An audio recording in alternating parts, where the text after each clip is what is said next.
Hello बच्चों, extra exam YouTube channel के इस नए वीडियो में आपका स्वागत है। हम लोग पढ़ रहे थे बिहार बोर्ड कक्षा 10 का फिजिक्स, जिसका पहला चैप्टर प्रकाश का परावर्तन, और प्रकाश का परावर्तन का यह दूसरा वीडियो पार्ट होगा। यदि पहले वीडियो पार्ट आप नहीं देखे हैं तो उसको जाकर प्लेलिस्ट में अवश्य देख लें, या डिस्क्रिप्शन में जो लिंक पड़ा हुआ है उस लिंक पर क्लिक कीजिए, आपको वीडियो अवश्य दिखाई देगा। हम आपके बिहार बोर्ड की तैयारी के लिए कोशिश करें कि ज़्यादा से ज़्यादा नंबर लाए और आपका रिजल्ट अच्छा हो। इसके लिए हम ऑब्जेक्टिव और सब्जेक्टिव और लॉन्ग क्वेश्चन, ये तीनों प्रकार के प्रश्न को समझा रहे हैं और ये वीडियो के माध्यम से। यदि आप चाहते हैं कि ऑब्जेक्टिव भी मजबूती हो तो प्लेलिस्ट में जाइए। ऑब्जेक्टिव आपको चैप्टर वाइज ऑब्जेक्टिव मिल जाएगा, हर विषय का चैप्टर वाइज हर विषय का ऑब्जेक्टिव मिल जाएगा। जैसे एक एप्लीकेशन पर ऐप पर वीडियो पड़ा होता है, उसी प्रकार से यहाँ भी आपको मिल जाएगा। हम अपने सेशन की राय को बढ़ते हैं। आपसे रिक्वेस्ट करेंगे कि यदि आप नए हैं तो हमारे चैनल को जरूर सब्सक्राइब कर लें और अपने मित्रों तक जरूर शेयर कर दें। हम पहले वीडियो पार्ट में प्रकाश के परावर्तन के नियम तक पढ़ लिए थे। आज हम लोग दर्पण शुरू करने वाले हैं, और इस पूरे वीडियो में यदि आप चाहते हैं कि दर्पण क्लियर हो तो आप स्किप ना करें वीडियो को और अंत तक बने रहें। दर्पण आपको याद हो जाएगा पूरा तरह से, दर्पण के प्रयोग, इसका गुण पूरा आपको याद हो जाएगा। चलते हम अपने वीडियो में। देखिए हम लोग कहाँ तक पढ़े थे, जो दर्पण शुरू करना था, दर्पण पर पहुँच जाते हैं। चलिए आते हैं दर्पण पे। दर्पण, चलिए हमारा ये पहला यहीं से है, दर्पण से। इसको फिर से वापस ले आते हैं, थोड़ा स्लाइड में होगा, थोड़ा स्लाइड में आते हैं। चलिए दर्पण यहाँ पहुँच गए हम लोग, यहाँ तक शुरू करना हम लोग के यहाँ से है। देखिए दर्पण कहते हैं किसको, और बात की जाए परिभाषा का कि दर्पण कहते हैं किसको, तो बोलेंगे वैसा परावर्तक सतह जिसका एक भाग कलय किया गया हो। कहेंगे वैसा परावर्तक सतह, मतलब परावर्तक सतह मतलब चमकने वाला सतह। वैसा परावर्तक सतह जिसका एक भाग कलय किया गया हो उसे दर्पण कहते हैं। मतलब वैसा परावर्तक सतह, परावर्तक मतलब चमकने वाला सतह जिसका एक साइड में पेंट किया गया हो, उसे हम लोग दर्पण कहते हैं। और वह पेंट सिल्वर आयोडाइड का होता है। वह पेंट किसका होता है? सिल्वर आयोडाइड का होता है। क्लियर है? वैसा परावर्तक सतह जिसका एक भाग पेंट किया गया। देखिएगा घर में आपका ऐनक होगा तो उसके दूसरे साइड में पेंट किया गया होगा, वो पेंट हटा देंगे तो आर पार दिखाई देगा। वो हो सकता है कि शीशा हो, आर पर दिखाई देगा, कांच हो, पार दिखाई देने वाला। लेकिन एक साइड सिल्वर आयोडाइड का पेंट किया जाता है ताकि परावर्तक सतह बन जाता है और वह दर्पण कहलाता है। तो मतलब कहेंगे वैसा परावर्तक सतह या चिकना सतह कहेंगे जिसका एक भाग कलय किया गया हो, क्लियर है, उसे दर्पण कहते हैं। दर्पण देखिए, दर्पण के प्रकार, तो दर्पण मुख्य रूप से दो प्रकार के होते हैं। एक बोलते हैं समतल दर्पण, समतल दर्पण, और दूसरा बोलते हैं गोलीय दर्पण, गोलीय दर्पण। तो दो प्रकार का होता है, मुख्य रूप से कहेंगे दो प्रकार के, समतल दर्पण और गोलीय दर्पण। देखिए समतल किसे कहेंगे? समतल दर्पण वैसा दर्पण जिसका परावर्तक सतह समतल हो। वैसा दर्पण जिसका परावर्तक सतह समतल है, एक भाग में कलय किया गया है और इसका ऊपरी और जो सतह है, परावर्तक सतह क्या है? समतल है।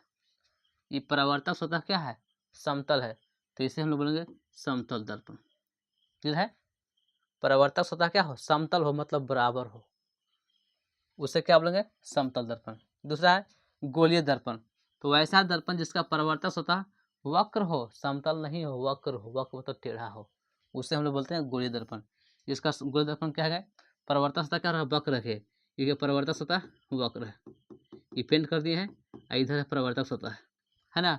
अब ऐसा करेंगे, इससे बना देंगे, इधर पेंट कर देंगे, वो हो गया परावर्तक सतह। तो वैसा दर्पण जिसका परावर्तक सतह वक्र हो उसे हम लोग क्या बोलते हैं? गोलीय दर्पण कहते हैं। क्लियर है? परावर्तक सतह वक्र मतलब टेढ़ा हो, फिगर से हम क्लियर भी कराते हैं। तीसरा देखिए, अब गोलीय दर्पण को दो भागों में बांटा गया है। इस गोलीय दर्पण को दो भागों ने, एक उत्तल दर्पण, दूसरा अवतल दर्पण। उत्तल दर्पण किसे कहेंगे? तो वैसा गोलीय दर्पण जिसका परावर्तक सतह उठा हुआ हो और अंदर के भाग में कलय किया गया हो। वैसा गोलीय दर्पण जिसका परावर्तक सतह उठा हुआ हो और अंदर के भाग में कलय किया गया हो, उसे बोलेंगे उत्तल दर्पण। परावर्तक सतह उठा हुआ हो, अंदर के भाग में कलय किया गया हो। देखिए, ये है परावर्तक सतह उठा हुआ है, ऊपर है, ये भाग है परावर्तक सतह, ये है अंदर का भाग, कलय किया गया। दर्पण में दो भाग होता है, एक कलय किया गया भाग, एक परावर्तक सतह। तब परावर्तक सतह उठा हुआ है और कलय किया गया भाग, अंदर भाग में कलय किया गया, मतलब पेंट किया गया, तो उसे उत्तल दर्पण कहेंगे। दूसरा अवतल दर्पण, वैसा गोलीय दर्पण जिसका परावर्तक सतह धंसा हुआ हो तथा बाहर के भाग में कलय किया गया हो। परावर्तक सतह धंसा हुआ हो, परावर्तक सतह क्या हो? धंसा हुआ हो। ऐसे बनाएंगे, परावर्तक सतह धंसा हुआ, इस तरह से कर देंगे और बाहर से पेंट कर देंगे। ये हो गया परावर्तक सतह धंसा हुआ है और बाहर से पेंट किया गया है, इसे हम लोग क्या बोलेंगे? अवतल दर्पण। अब आइए थोड़ा बड़ा फिगर में देखते हैं दर्पण में क्या क्या था। हम लोग दर्पण को मुख्य रूप से दो भागों में बांटेंगे। कौन किसको किसको? दर्पण को दो भाग में। एक को बोलेंगे समतल दर्पण, समतल दर्पण।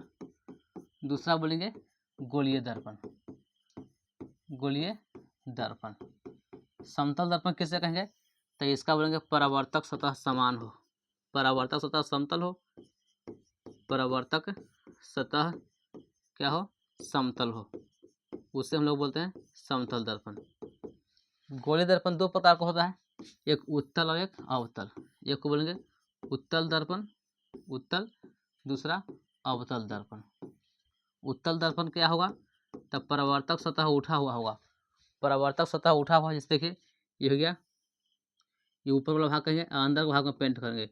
ये ऐसे कर रहे हैं, लकीर दे रहे हैं, हंसुआ का धार निगाह, ये पेंट कर रहे हैं, इसको बोलेंगे कलय किया गया सतह। ये है परावर्तक सतह, परावर्तक सतह। तो देखिए उत्तल दर्पण में परावर्तक सतह उठा हुआ है, उभरा हुआ है और अंदर के भाग में कलय किया गया है, इसे बोलेंगे उत्तल दर्पण। और अवतल दर्पण किसे कहेंगे? तो ऐसा दर्पण जिसका परावर्तक सतह क्या हो रहेगा? धंसा रहेगा और बाहर के भाग में कलय किया। देखिए बाहर के भाग में पेंट कर दिए, ये परावर्तक सतह क्या है? धंसा हुआ है, तो इससे हम लोग क्या बोलेंगे? अवतल दर्पण। तो दर्पण क्लियर है, दर्पण के प्रकार, यही इसका परिभाषा यहाँ पे था जो आपको बताया गया था। परिभाषा दर्पण का वैसा परावर्तक सतह जिसका एक भाग कलय किया गया हो, उसे दर्पण कहते हैं। दर्पण दो प्रकार के होते हैं मुख्य रूप से, समतल दर्पण, गोलीय दर्पण। समतल वैसा दर्पण जिसका परावर्तक सतह समतल हो, परावर्तक सतह समतल हो, उसे समतल दर्पण कहेंगे। अब परावर्तक सतह वक्र हो, परावर्तक सतह वक्र हो, उसे क्या बोलेंगे? गोलीय दर्पण। गोलीय दर्पण दो प्रकार के, एक उत्तल और एक अवतल। उत्तल जिसका परावर्तक सतह उठा हुआ हो, परावर्तक सतह उठा हुआ हो और अंदर के भाग में कलय किया गया हो, उत्तल। अवतल परावर्तक सतह धंसा हुआ हो और बाहर के भाग में कलय किया गया हो। अब हम लोग बारी बारी से दर्पण के गुण को पढ़ते हैं।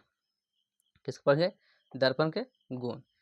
सब बारी बारी से सब दर्पण के गुण को हम लोग देखेंगे। पहला देखिएगा यहाँ पे समतल दर्पण के गुण, फिर समतल दर्पण के गुण पढ़ेंगे, फिर उसका उपयोग पढ़ेंगे, खुद गुण पढ़ेंगे, फिर उसका उपयोग करेंगे, बारी बारी से पढ़ेंगे।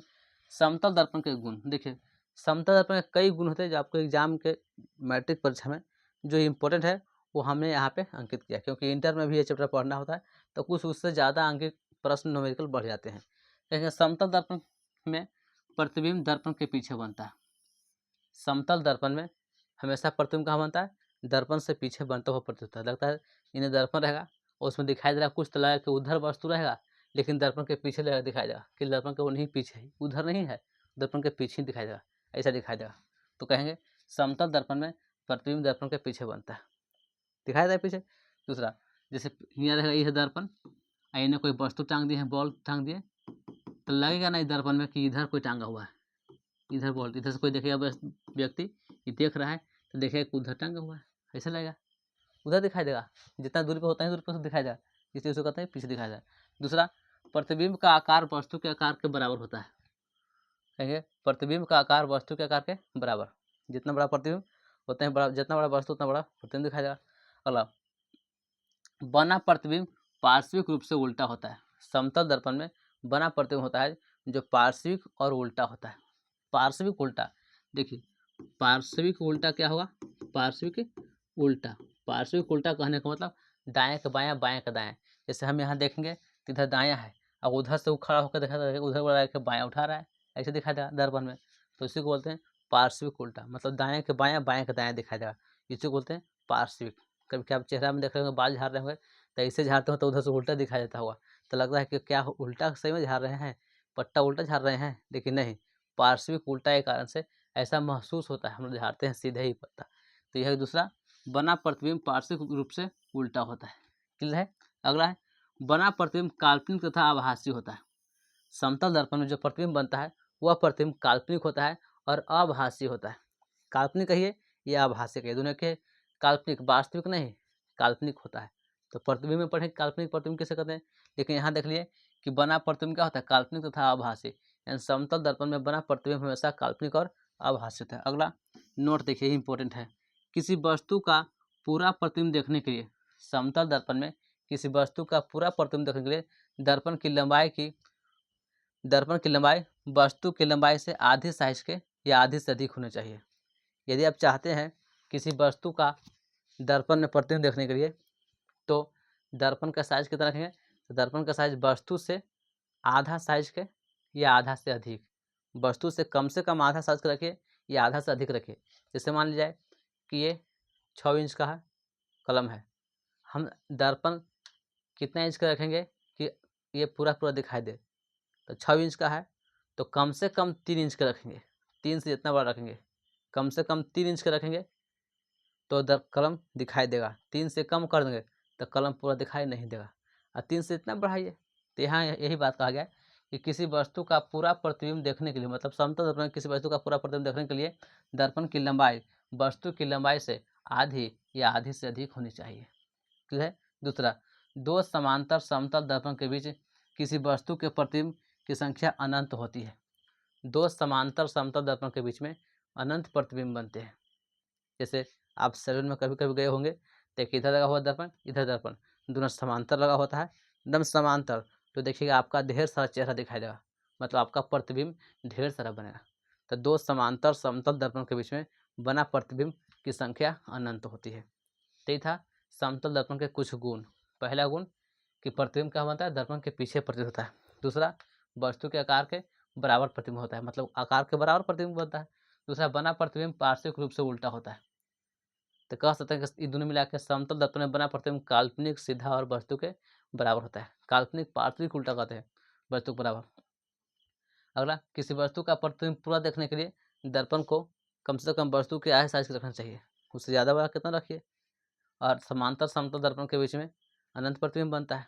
और गुण चाहिए तो बोलेंगे, देखिए समतल दर्पण में किसी वस्तु को यू वेग से लाएंगे तो हमें 2u वेग से दिखाई देगा। यू वेग मतलब 5 का स्पीड से, तो लगेगा कि 10 का स्पीड से आ रहा है, ऐसे दिखाई देगा। समतल दर्पण में किसी वस्तु को थीटा कोण से घुमाएंगे तो हमें 2 थीटा कोण से घूमता दिखाई देगा, ऐसे घुमाएंगे हल्का तो लगेगा कि ढेर तेज से घुमा दिया, तो ऐसा महसूस होता है। अगर समतल दर्पण के सामने किसी वस्तु को x दूरी पर रखते हैं तो हमें 2x दूरी पर दिखाई देगा, मतलब दुगना दिखाई देगा ना कि दुगना दूरी पर है, लेकिन दूरी x से दूरी पर है, x मीटर पर, तो वहाँ 2x मीटर पर दिखाई देगा। तो ये था समतल दर्पण के गुण। उम्मीद करते हैं आपको क्लियर हो गया होगा। चलते हैं अब अगला, समतल दर्पण का प्रयोग कहाँ कहाँ करते हैं। समतल दर्पण का उपयोग देखिए, समतल दर्पण का उपयोग पहला चेहरा देखने में, सामान्यतः चेहरा देखने में समतल दर्पण का उपयोग करते हैं। दूसरा, सजावट की सामग्री में, सजावट की सामग्री से मोरी उरी बनाते हैं, शादी उदी वाला मोरी, उसमें साड़ी के कोर होता है उसमें, और कहीं भी जो होता है छोटा सा दर्पण, तो समतल दर्पण लगाते हैं सजावट के सामग्री में। सजावट आगे समय जैसे चूड़ी पर दे दिए हल्का हल्का छोटा सा दर्पण, मोरी में लगा दिए, साड़ी के कोर में लगा दिए, ये सब सजावट का सामग्री में करते हैं। दूसरा, कैलिडोस्कोप में, और एक पेरिस्कोप में। देखिए कैलिडोस्कोप, दूसरा क्या है, पेरिस्कोप। तो कैलिडोस्कोप और पेरिस्कोप क्या है, एक ऐसा स्कोप है देखिए जो खुद अपने आप को दिखाई नहीं देगा, दूसरा को दिखाई देगा। जैसे देखिए यहाँ बनाते हैं फिगर, इस तरह से फिगर होता है, यह है पेरिस्कोप का फिगर, ऐसे हो गया फिगर है। अब यहाँ पे कोई बैठा व्यक्ति इधर के नज़ारा देख सकता है, क्या क्या हो रहा है ऐसे छिप के, क्योंकि यहाँ जाएंगे तो यहाँ एक समतल दर्पण लगल होगा, इस दर्पण में प्रतिबिंब बना होगा यहाँ, इस प्रतिबिंब से वहाँ देख रहा होगा, ऐसा होगा। या यहाँ कोई बैठा व्यक्ति यहाँ से कोई व्यक्ति को इसको देख सकते हैं। जो यहाँ दिखाई दे रहा है, तो यहाँ दिखाई देगा, फिर यहाँ दिखाई देगा, फिर यहाँ दिखाई देगा, तो इसी को बोलते हैं हम लोग का चीज कैल्डोस्कोप। एक और है पेरिस्कोप। तो पेरिस्कोप ऐसा रहता है, आप देखे होंगे, ऐसा कि फिगर में बनाना थोड़ा संभव नहीं है, इस तरह से रहता है। तो एक दर्पण इधर, एक दर्पण इधर, तो समतल दर्पण ही रहता है। शायद फोटो हम अगला स्लाइड में किसी बार दिखा देंगे। तो याद रखिएगा, कैल्डोस्कोप में और पेरिस्कोप में समतल दर्पण के 4 उपयोग हो गया। चेहरा देखने में, सजावट की सामग्री में, कैल्डोस्कोप में, पेरिस्कोप में। कभी हम शॉर्ट्स वीडियो में लेकर आएंगे और दिखाएंगे कि यह है कैल्डोस्कोप, यह है पेरिस्कोप, बता देंगे क्लियर। यहाँ पे याद रखिएगा कैल्डोस्कोप और पेरिस्कोप, क्योंकि हम यहाँ पे इमेज नहीं डाल पाए थे। चलते अगला प्रश्न, देख लें समतल दर्पण का उपयोग। अब देखेंगे अवतल दर्पण का उपयोग। अवतल दर्पण के पहले गुण देखेंगे, फिर पढ़ेंगे उसका उपयोग। अवतल दर्पण के गुण क्या है, तो बोलेंगे अब वास्तविक तथा काल्पनिक दोनों प्रतिबिंब बनते हैं। मतलब अवतल दर्पण में वास्तविक और काल्पनिक दोनों प्रतिबिंब बनता है। याद रखिएगा, अवतल दर्पण में वास्तविक और काल्पनिक प्रतिबिंब दोनों बनता है। दूसरा, अवतल दर्पण में छोटा, बड़ा या वस्तु के बराबर आकार का प्रतिबिंब बनता है। अवतल दर्पण में तीनों आकार के, छोटा, बड़ा या वस्तु के बराबर, तीनों आकार के प्रतिबिंब बनता है। अवतल दर्पण में तीनों, छोटा भी दिखाई देगा, बड़ा भी और वस्तु के बराबर बनता है। अगला, अवतल दर्पण क्या करे, अनंत से आने वाले सभी किरणों को फोकस पर मोड़ देता है। अवतल दर्पण अनंत से आने वाली सभी किरणों को फोकस पर मोड़ देता है। तो 3 गुण हो गया अवतल दर्पण का। पहला गुण कि अवतल दर्पण में वास्तविक तथा काल्पनिक दोनों प्रतिबिंब बनता है, काल्पनिक और वास्तविक दोनों बनता है। दूसरा, अवतल दर्पण में छोटा, बड़ा या वस्तु के बराबर आकार के प्रतिबिंब बनता है, तीनों आकार का प्रतिबिंब बनता है, छोटा, बड़ा और बराबर। फिर अवतल दर्पण अनंत से आने वाली सभी किरणों को फोकस पर मोड़ देती है। जब फोकस पर मोड़ देती है, यही कारण से अवतल दर्पण को अभिसारी दर्पण कहते हैं। यानी अवतल दर्पण को अभिसारी दर्पण कहते हैं। कौन दर्पण? अभिसारी। क्यों कहते हैं अभिसारी दर्पण? तो क्योंकि अवतल दर्पण अनंत से आने वाली सभी किरणों को फोकस पर मोड़ देती है, यही कारण से बोलेंगे अवतल दर्पण को अभिसारी दर्पण कहते हैं। याद है क्या? अभिसारी। देखिए, अभिसारी आपको पढ़ाए होंगे पहले वीडियो पार्ट में कि एक ही बिंदु पर मोड़ देगा तो अभिसारी, अब फैला देगा तो अपसारी। तो एक ही बिंदु पर क्या करता है? फोकस पर मोड़ देती है, सभी को फोकस पर मोड़ देता है। अनंत से आने वाली सभी किरणों को फोकस पर मोड़ देती है, इसे हम लोग क्या बोलते हैं? अभिसारी दर्पण कहते हैं। इसलिए इसको अवतल दर्पण को अभिसारी दर्पण कहते हैं। क्लियर है? अब प्रतिबिंब कैसे बनता है? फोकस पे रखते हैं, अनंत पे रखते हैं, तो प्रतिबिंब बड़ा छोटा कैसे बनता है वो अगले वीडियो पार्ट्स में हम सेपरेट उसी के बना देंगे, ताकि आप उसको देखकर अच्छा समझ जाइएगा। अब यहाँ खाली हम ये गुण बताए 3 गो, वास्तविक और काल्पनिक दोनों बनता है, छोटा, बड़ा और बराबर तीनों बनता है, और यह अनंत से आने वाले सभी किरणों को फोकस पर मोड़ता है। कहाँ मोड़ता है? फोकस पर मोड़ता है। याद रखिए कि अवतल दर्पण अनंत से आने वाली सभी किरणों को फोकस पर मोड़ देता है, यही कारण से अवतल दर्पण को अभिसारी दर्पण भी कहते हैं। क्लियर है? अगला देखिए, अब अवतल दर्पण के गुण देख लिए, अवतल दर्पण के उपयोग देख लेते हैं। कहाँ कहाँ करते हैं इसे? तो अवतल दर्पण का उपयोग करेंगे तो सोलर कुकर में करते हैं या सौर भट्टी में। अवतल दर्पण का उपयोग सोलर कुकर या सौर भट्टी, वो क्या होता है? तो ऐसे होता है कुकर, सोलर होता है, इसमें ढेर सारा दर्पण लगा होता है अवतल दर्पण, और यहाँ से एक स्टोव लगा के यहाँ पे एक कुकर लगा दिया जाता है, इस लगा दिए। अब जितना धूप आएगा तो किरण जाएगा, यहाँ पे धूप आएगा तो किरण जाएगा, सभी को एक बिंदु मोड़ता है। जितना अनंत से किरण आएगा सबको एक बिंदु पर मोड़ दिया, तब यहाँ पे एकदम तापमान ज़्यादा हो जाएगा तो इसमें रखा भोजन सीन जाएगा। लेकिन सोलर कुकर में तेल से तलने वाला भोजन नहीं बनता है, खाली सेंकने वाला बन जाएगा, क्योंकि तापमान सभी बिंदु पर मोड़ दिया। इसी को बोलते हैं कौन कुकर? सोलर कुकर या सौर भट्टी में। तो अवतल दर्पण का उपयोग सोलर कुकर या सौर भट्टी में करते हैं। दूसरा, हजामत बनाने में या दाढ़ी बनाने में करते हैं। ये कई बार पूछा गया, याद रखिए, अवतल दर्पण का उपयोग दाढ़ी बनाने में या हजामत बनाने में करते हैं। क्यों? क्योंकि अवतल दर्पण ही है जो वस्तु को बड़ा, प्रतिबिंब बड़ा दिखाई देता है। छोटा भी दाढ़ी रहेगा तो बड़ा दिखाई देगा, क्योंकि वही छूट गया है।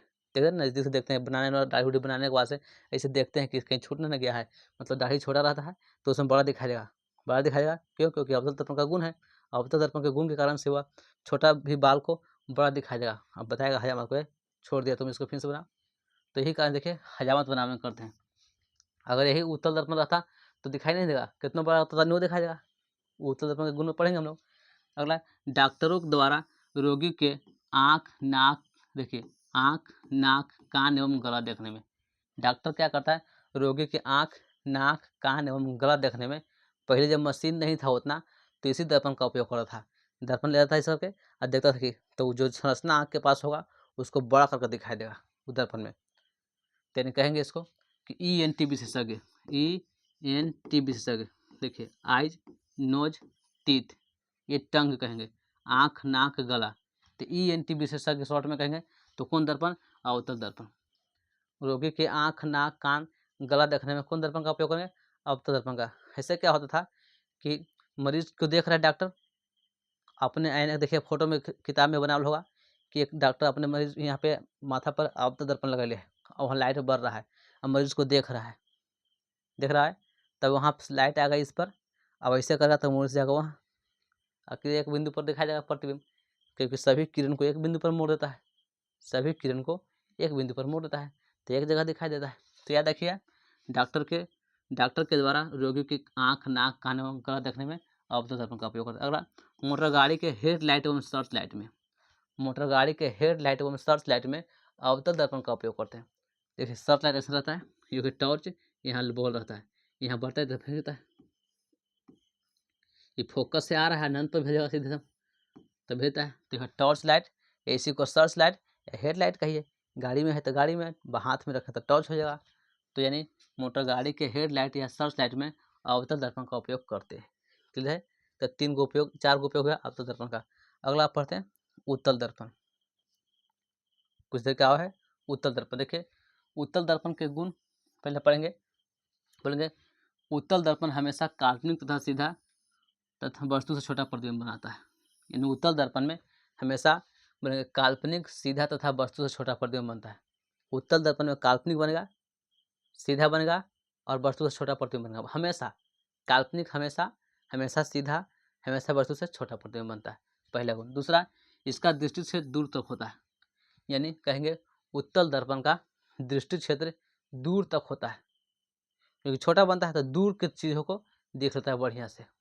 तो बोलेंगे उत्तल दर्पण में का दृष्टि क्षेत्र क्या होता है, दूर तक होता है। मतलब उत्तल दर्पण दूर के चीज़ों को ज़्यादा तक देख लेगा, क्योंकि छोटा दिखाई देगा उसमें, बड़ा चीज़ को दूर छोटा दिखाई देगा वो, बड़ा चीज़ों को छोटा में दिखाई देगा वो। तो इसे बोलेंगे ये गुण हो गया दूर दृष्टि, कहेंगे दूर दृष्टि क्षेत्र दूर तक होता है। अगला, यह अपनी ओर आने वाली सभी किरणों को फैला देता है। यानी ये उत्तल दर्पण क्या करता है, अपनी ओर आने वाली सभी किरणों को फैला देता है। यानी उत्तल दर्पण में जो भी किरण आएगा सब क्या करेगा, फैला देगा। उत्तल दर्पण हो गया क्योंकि अंदर में कलर किया गया है, तो जो किरण यहाँ पे आएगा इधर फेंक देगा, इधर आएगा इधर फेंक देगा, सबको फैला देगा, उधर फैला देगा, इधर फैला देगा। इसलिए इसको बोलते हैं अपसारी दर्पण। कौन दर्पण, अपसारी दर्पण कहते हैं। यानी कहेंगे उत्तल दर्पण जो है उसको अपसारी दर्पण कहते हैं। क्यों कहते हैं, क्योंकि अपनी ओर आने वाली सभी किरणों को फैला देता है। उत्तल दर्पण को अपसारी दर्पण कहते हैं। क्यों, क्योंकि अपनी ओर आने वाली सभी किरणों को फैला देता है। तो ये था उत्तल दर्पण के गुण। अब उत्तल दर्पण के कुछ उपयोग देख लेते हैं।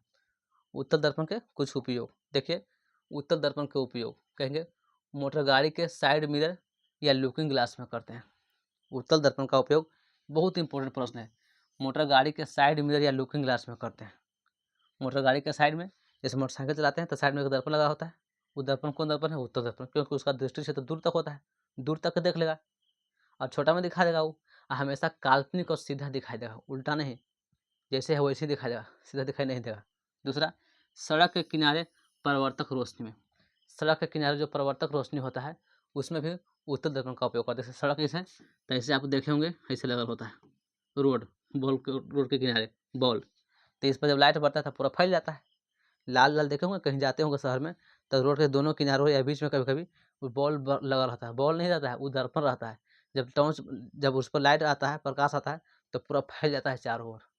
क्यों, क्योंकि वह कौन दर्पण है, तो वह उत्तल दर्पण है। क्लियर है, तथा उत्तल दर्पण के उपयोग। अब छोटा सा कुछ दो प्रश्न देख लेते हैं। दो कौन कौन प्रश्न है इसको हम अलग वीडियो में समझाएंगे।